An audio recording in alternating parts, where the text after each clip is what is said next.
অ্যাবসিসা শব্দটির বর্ণগুলিকে নিয়ে কত প্রকারে বিন্যাস করা যায়? এখানে দেখতে হবে এই শব্দটিতে কয়টি বর্ণ আছে। অ্যাবসিসা, এখানে বর্ণ আছে 1 2 3 4 5 6 7 8টি।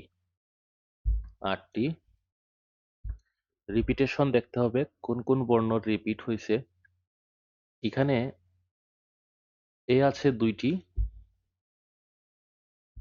এ 2টি, আর এস আছে 3টি।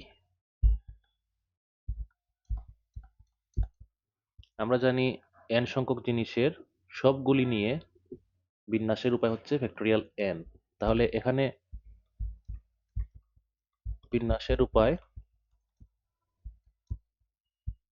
কত প্রকারে বিন্যাস করা যায়, এটা হচ্ছে ফ্যাক্টোরিয়াল 8 হবে।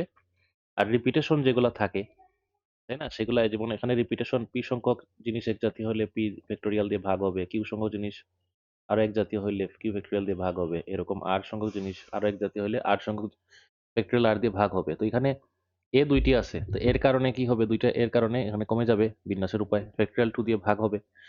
আর এস আছে 3টি, তাহলে এই ফ্যাক্টোরিয়াল 3 দিয়ে হচ্ছে ভাগ হবে। এটাই তো নিয়ম। তো এখানে ক্যালকুলেশনটা করে ফেলবো আমরা। ফ্যাক্টোরিয়াল 8 আর ফ্যাক্টোরিয়াল 2 ফ্যাক্টোরিয়াল 3, এখানে ক্যালকুলেটর ব্যবহার করা গেলে ক্যালকুলেটর দিয়ে করতে হবে, আর হাতে কলমে করা যাবে। ফ্যাক্টোরিয়াল 2 মানে হচ্ছে 2, ফ্যাক্টোরিয়াল 3 মানে হচ্ছে 3 দুগুণে 6, আর ফ্যাক্টোরিয়াল 8 মানে হচ্ছে 8 into 7 into 6 into 5 into 4 into 2 into 4 into 3 into 2 into 1, 2 into 1, এতটুকু। তো এখন এখানে 2 2 কেটে দেই, এই 3 3 কেটে দেই, আর এই 2 দিয়ে হচ্ছে এখানে